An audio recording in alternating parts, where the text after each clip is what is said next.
মনে রাখিস, আমি তোদের প্রভু, ইওর মাস্টার। তোরা দাস। এই সম্পূর্ণ বিশ্ব জুড়ে স্থাপিত হবে আমার সাম্রাজ্য, রক্তের সাম্রাজ্য। এর জন্য হবে হাজার হাজার যুদ্ধ, আর সেই সব যুদ্ধে তোরা হবি আমার অগুন্তি সৈনিকের একজন।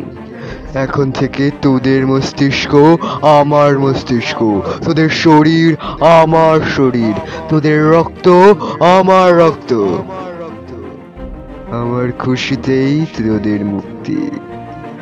আর মনে রাখিস, blood, life and life and strength, blood, life and life and strength, blood, life and life and strength.